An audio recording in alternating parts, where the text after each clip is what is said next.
Can you tell if Mark is signed in?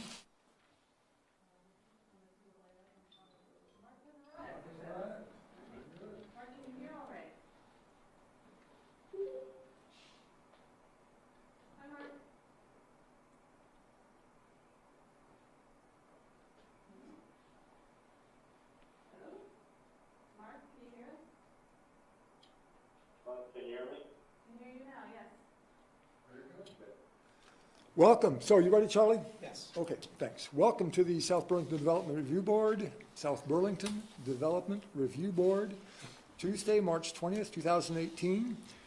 First item on the agenda is directions on emergency evacuation procedures. In case of emergency, there are two ways out of this room. One is these two doors here, and the other is the way you came in through the front. And if there's an emergency, we'll all meet in the south parking lot. So we'll make sure that everyone got out safely in the south parking lot if there is an emergency. Number two, additions, deletions, or changes in the order of agenda items. Anybody want to change anything around? Number three, comments or questions from the public not related to the agenda. Anything have anyone to say not related to the agenda? Hearing none. Announcements. Just briefly, we are going to have a couple items under other business. Okay. That's the whole thing. That's the whole thing. Anybody else have announcements? Okay. Number five, continued preliminary and final plat application SD 1806 of Milet Larkin Partnership LLP to amend a planned unit development consisting of 210 residential units, a 60-unit multifamily dwelling with 17,976 square feet commercial space. All this reading, and they want it continued. Okay. A 20,000 square foot movie theater building, 1,000 seats, a 22,500 square foot restaurant medical office, a 3,500 square foot restaurant with drive-through service, and a bank with drive-through service. The amendment consists of constructing a 4-story, 47-unit residential building, 115 Fayette Road. Applicant has requested this item be continued to April 3rd, 2017. That's okay with us? Okay, I'll entertain a motion to continue. I move that we continue preliminary final plat application SD 1806 to April 3rd Second. It's been moved and seconded. of We continue this. 2018. Sorry? Of 2018. That's a good idea, yes. 2018. It's been moved and seconded. We continue this to April 3rd, 2018. All in favor, say aye. Aye. Opposed? It is continued. Item number 6, conditional use application CU 1802 of Paul J. Washburn to construct a 14 by 17 detached accessory structure to be used as a 186 square foot accessory residential unit at 30 Myers Court. Who is here for the applicant? Paul Washburn? Okay, thank you very much for being here. Continued preliminary and final plat application. So continued. Nope, conditional use application. Thank you. Conditional use applications. This is a swear-in. It is. Would you please raise your right hand? You promise to tell the truth, the whole truth, and nothing but the truth under penalty of perjury. I do. Thank you very much. Please describe the project. Pardon? Please describe the project. Okay, so the project is an accessory dwelling unit in the size of a tiny house, approximately 14 by 17 foot footprint. The structure will have kind of 2 rooms in the back, which would be a kitchen and bathroom type thing. That'd be relatively small. And then the front will be a living space with convertible to sleeping space. Sort of the trendy thing to do these days is to build a tiny house. And this one's what they call ground bound rather than being on wheels. So it'll be hooked up to sewer and water and utilities. And it'd be a little wider. It'd be more like a regular house being wider rather than like a shotgun like the ones on trailers. So that's the plan. Going to run a gas line out to it? Probably not. I think we're going to do it with electric. Okay. The builder doesn't seem to think we need that much power or gas, and it's not going to have an oven. It's just going to have a stovetop, which would be electric anyway. So I don't think we're going to run gas. It's at 95% not gas. I mean, I thought we should, but he doesn't think so. So I think that's probably the way it's going to go. Will the roof be pitched? It will be. It'll be a pretty steep pitch. One of the things about tiny house design is they say that you should exaggerate features, like you have a lot of extra windows, a lot of extra pitch. Makes it seem more like a house than a shed. So that's what we're doing. Go ahead. Other questions? Plan on using it as a rental? No, actually, my girlfriend's in the process of selling her house, and it's really her project, but it's on my property, so I get to show up. I won't have much say other than the size and where it goes. But, yeah, so that's the plan for the short term. Great. I'm a little too messy for her to want to move into my space, so. Jeez, that's a sorry deal. Several of us are in that same state. Other questions? Mark, John, Matt, Jennifer, Brian? Questions No, I from, think this is one of those pretty standard, typical applications, just standard caveat that I think I saw in the notes, but I don't remember. Obviously, if it's an accessory rental or accessory residential, that you have, the primary owner has to be on site. Is that correct, Roy? yes. Yeah. Yeah, I'm not moving. I'm staying in the house that's there. There is one I noticed this, the findings of fact. The front setback on the proposed, I think there's a typo, because there's no way I can get it 335 feet back from the front of my property, but, other than that, it looked good. I just wanted to point that out. Thank you. Winding. Right? Yeah, just zigzag tape, I guess, maybe. Comments from the public? Anybody have anything to say? Questions? Okay, I'll entertain a motion to close. I move that we close conditional use application CU 1802 of Paul J. Washburn. Second. Been moved and seconded to close this application. All in favor, say aye. Aye. Aye. Hey, Opposed? Thank you very much. Thanks. Hope it goes well. I do too. Thanks for all the everything. Take care. Next on the agenda, design review application DR 1801 of Mitchell Schwartz to amend a previously approved master signage permit, MSP. The amendment consists of adding a freestanding sign to the MSP and changing the allowable sign colors to gold, white, green, and black at 372 Dorset Street. Who is here for the applicant? Swear in. Exactly right. And if you state your name, please? Laura Putnam. Okay, and if you raise your right hand, do you promise to tell the truth, the whole truth, and nothing but the truth, under penalty of perjury? I do. Thank you very much. And please describe the project. We are temporarily relocating as we do construction on our property, Dorset Street Dermatology. So we, a lease agreement for 372 Dorset Street, and we want to take our existing sign at 325 and put it at 372. Sounds nice and simple. Comments, questions? One quick question. It looks like that sign is blue, and I noticed in the proposed findings, it talked about it being green. It is, it's a lighter green color. So that's I think just- the coloring on there is. Okay. Yeah. Anybody else? Mark, anybody questions? maybe this was asked, and again, I kind of got broken up. The picture that you're showing, that's proposed, that's not existing? That is currently existing at our current property at 325 Dorset Street. So we just want to pick it up and move it. And then you're gonna move it back to 325? Probably not, because the building property line's gonna go up straight to the sidewalk, what they've proposed for their new building. I see. So we'll take it down from 372 when we leave there, so. And then get a new sign. Our patients don't get confused and then come back here to get a new one.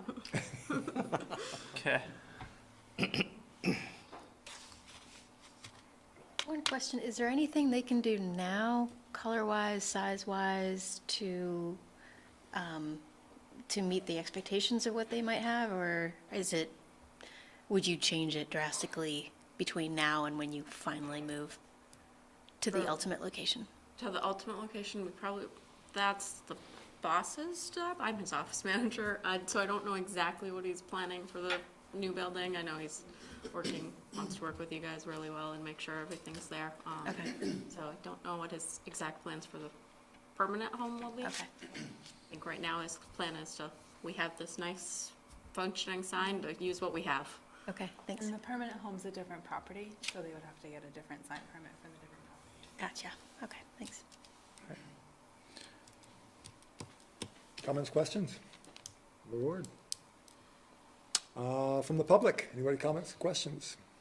Hearing none, entertain a motion to close. I move that we close design review application DR 1801 of Mitchell Schwartz. Second? It's been moved and seconded, we close this application. All in favor, say aye. Aye. Opposed? Thank you, Mark. Thanks very Thank you, much, Laura. take care. Thank you very much. Next on the agenda, design review application at DR 1802 of Vermont Pool and Bar to amend a previously approved master signage permit. The amendment consists of changing allowable sign colors to white and black at 35 San Remo Drive. Who is here for the applicant?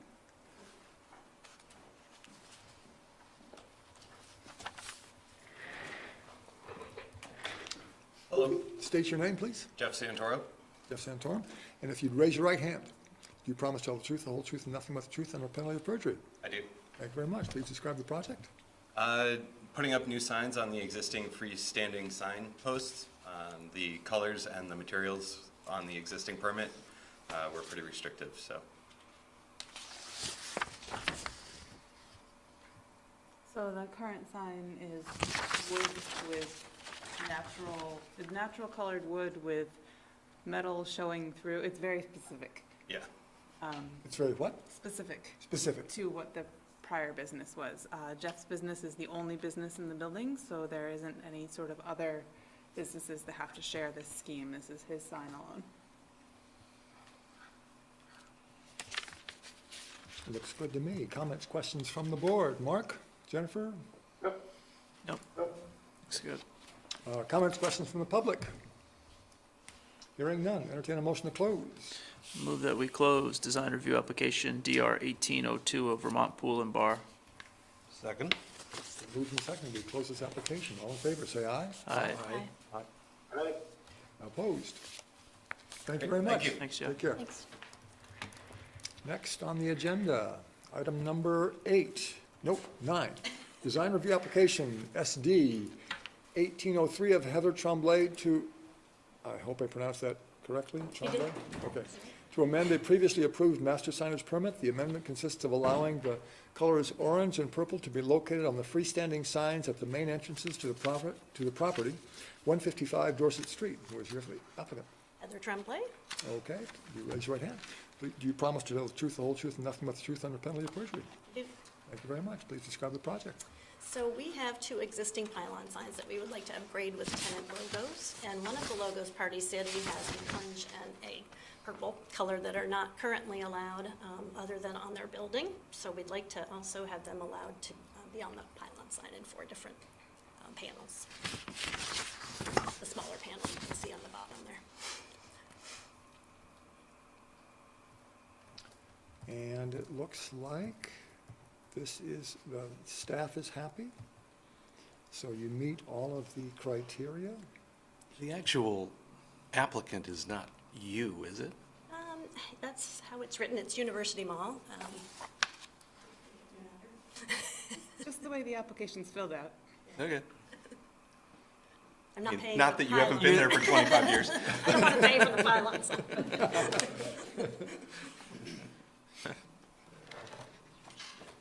So everything is happy. Okay, questions, comments from the board? Everything going well? Yes, very well. Okay. Lots of pounding and noise and construction. And these signs are completely different from what's out there today, right? No, they're the same signs, the bare bones are the same, and then The panels themselves are panels new. themselves are totally different, yeah. Right now, it just says University Mall.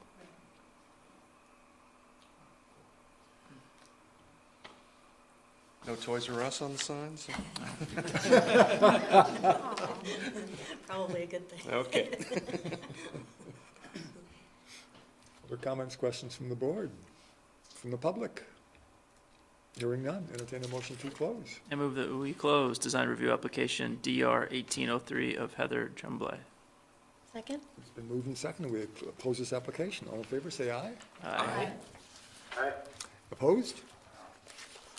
Thank you very much. Take care. Okay, now we have minutes of January Oh, this was 30th, the group meeting. which was our joint meeting with The Planning Commission. Got a chance, so there on the bottom of the first page, the fourth letter from the end, just missing a U. Some cold. Some cold looked like an overlay, All right. but in spell checker will never catch that. I missed it. Given today's the first day of spring, I think we leave home. Right, it is the first day of spring, we do need as much cold as possible. Anyone else have any corrections or modifications proposed to the minutes? Looks fine. Looks like I talked a lot. Yeah. Sorry, John? So I said it looks like I talked a lot. Had a good time. Yeah. Good time. Get some food in John, and he just starts talking. Do it again next year. Let's do it at a bar, though. Yeah, there you go. With Charlie. I move that we approve the minutes from, the joint meeting minutes from January 30th, 2018. Second. Been moved and second, we approve these minutes, all in favor, say aye. Aye. Aye. Right? Opposed? Okay, other business, here we go. All right, so 2 items on other business. The first is discussion of technical review authority, a brief refresher course. And the second is the legal opinion on violations created by LDR changes, as Brian asked for the last hearing. So the board's technical review authority is granted by both state statute and local regulation. It's fairly non-specific as to what technical review means, but it does state that the applicant, that the city's authorized to bill the applicant for technical review. This is the only mention of technical review in the state statutes or in the land development regulations. So it falls on us to interpret what technical review can mean. So what a technical review, I guess I'll read them in order. Technical review is typically invoked by the board. On occasion, staff will suggest to the applicant that technical review is extremely likely and recommend they proceed with that prior to the hearing so that the board can have the technical review. If the applicant doesn't want to, we would never force them. But occasionally that does happen. I guess it happened on, which one, Ray, were you saying? Rye? I don't recall which one, but it does happen. Yeah. Usually a traffic thing, it's gonna take some time. We'll work with the applicant, and if they're willing to pay for it before the board invokes it, then we'll go forward, and then we'll ask the board to make a motion at the next meeting to invoke it. Right, so that's the only catch there, is we would ask the board to officially sort of invoke it at the hearing. Technical review is invoked to verify compliance with the LDRs. In some cases, as everybody knows, the LDRs are a bit qualitative. It can be used to invoke technical review of quantitative things or of qualitative things. If the standard is to be visually compatible, we can have a technical review of that. Or it could be a technical review of a noise study showing that, it can't be heard above 50 feet away or whatever the standard is for that.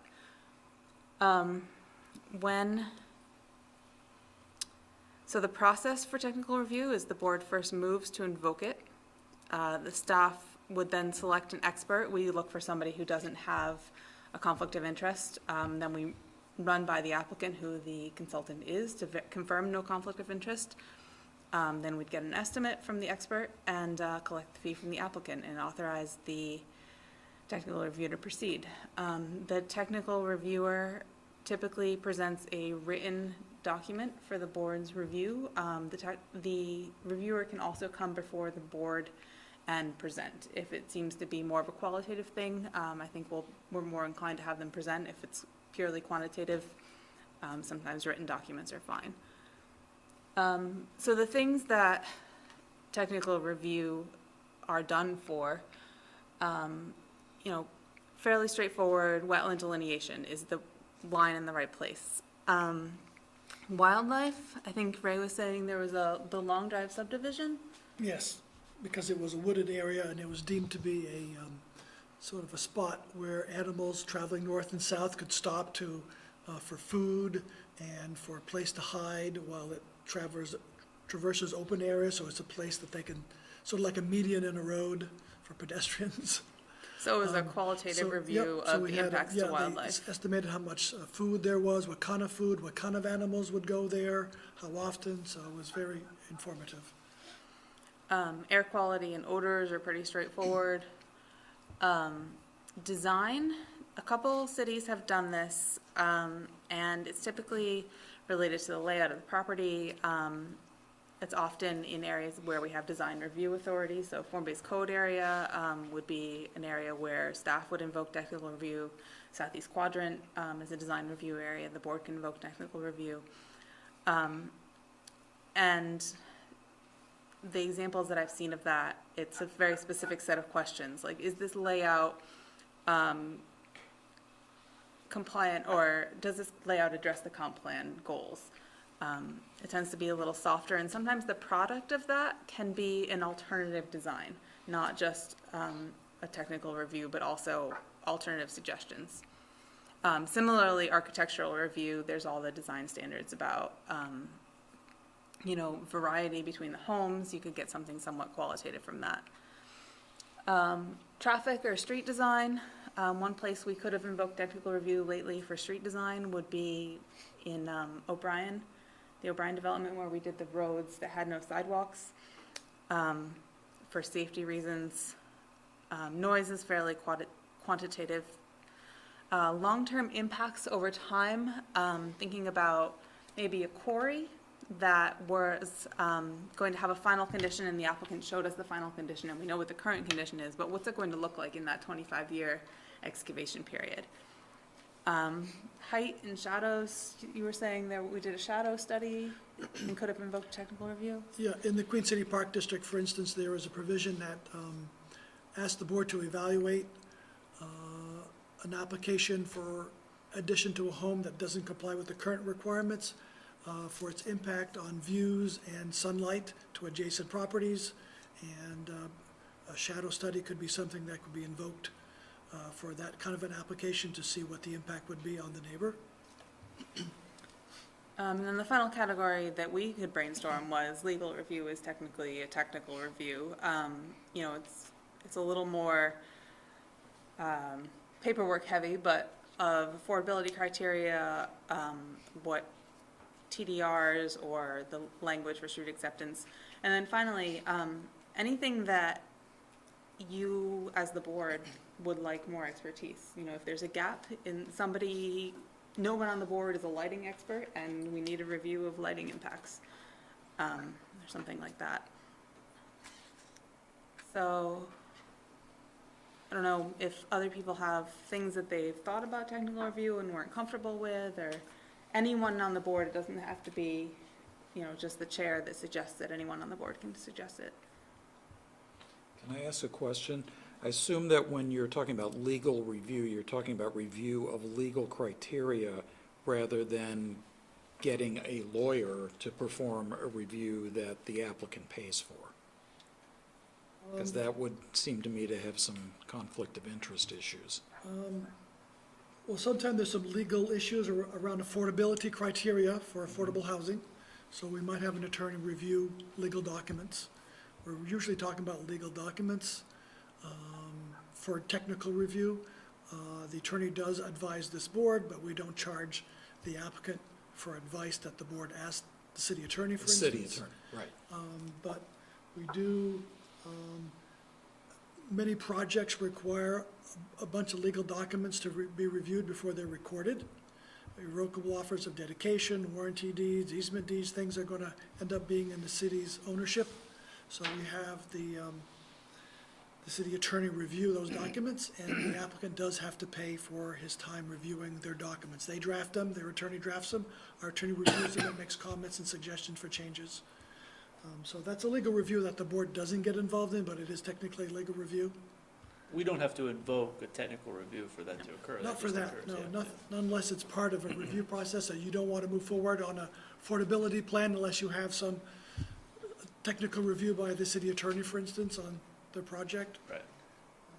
TDRs, that's maybe the need for our city attorney to review an applicant's proposal for some TDR. They may propose or show an offer, an option to purchase, and the board may say, how do we know this is written properly? It doesn't sound like it's maybe written properly. We'll have our attorney review it at their dime to make sure that it's an actual option Well, and that's worth. TDRs are required to be reviewed anyway. That's a legal Right, document. that's again, Yeah. after the approval, there are legal documents that also have to be reviewed. That to me sounds a little different than the kind of technical review we're talking about with the other things. Yeah. Because, I can imagine with a project that impacts wetlands, the city might want to get a wetlands consultant that the applicant pays for to essentially render an independent opinion. Excuse me, but that's not what we're talking about with the legal review. We're having the city attorney act in the interests of the city, and in some cases, the applicant has to pay for that. Right, yeah.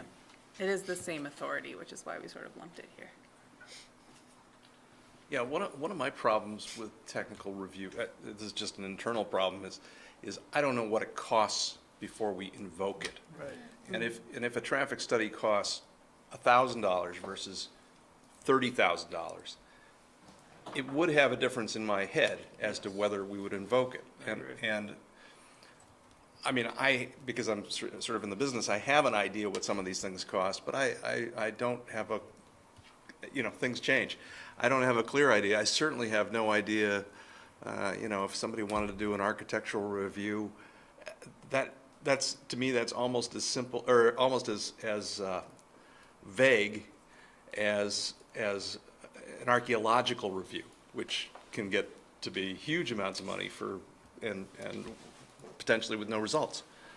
Well, we typically get an estimate from the technical review person. But you as to don't get what it, it's cost. you don't get But it it's till after After we we invoke. invoke. Would it be helpful if we just did a little, like, after the fact, so you can build your knowledge base? Yes, yeah, Okay. I guess that's what I'm saying, is if you had a history of things that had been done and what they cost, it would be great. On average.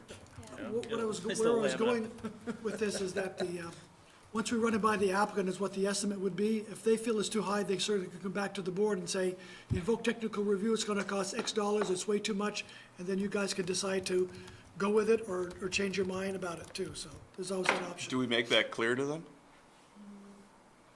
We No. don't, because it's never happened before. Oh, okay. I mean, the And applicant has perhaps- yet to ever bulk at what they cost, because it usually costs a lot less than the initial report, for instance. Because they're really just reviewing a Reviewing, report. Right. There are some exceptions, like with odors. If you remember, some of you on the board, when we had a crematorium, there was concern about odors and dust and Right. smoke from that. So we did hire somebody to come and provide the board information about what that would be like. So that wasn't a review of a study that was done. Yeah, That's rare. okay.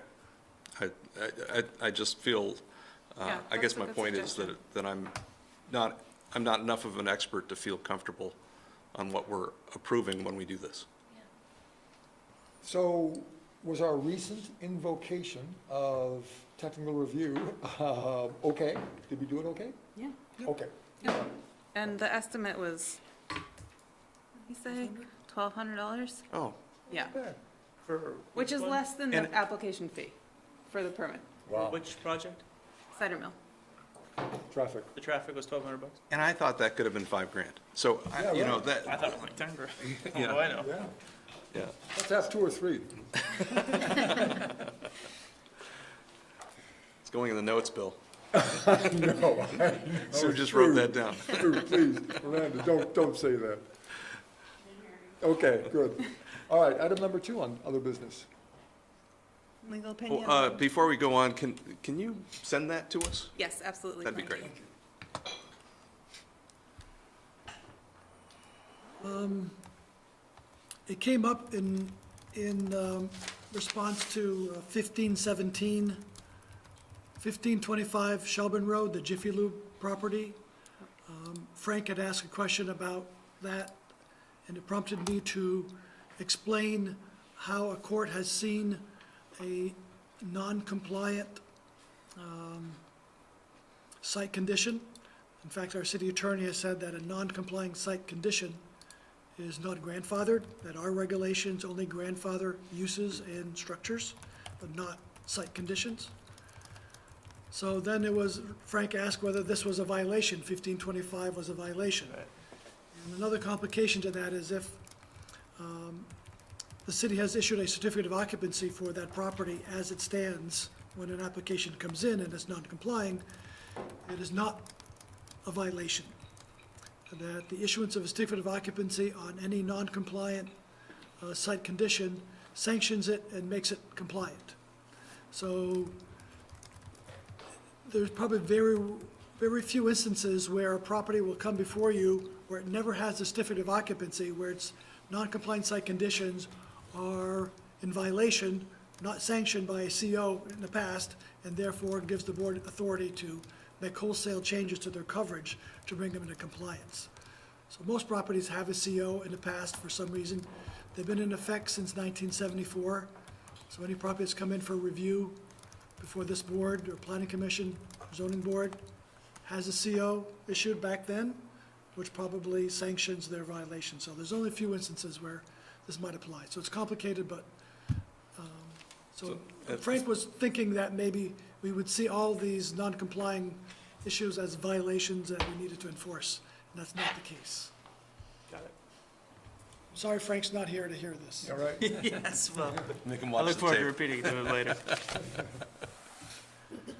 So if we were to create a new regulation, for instance, that caused a bunch of properties to become all of a sudden no longer approvable, what would be the status of those properties? I'll have to consult with the city attorney.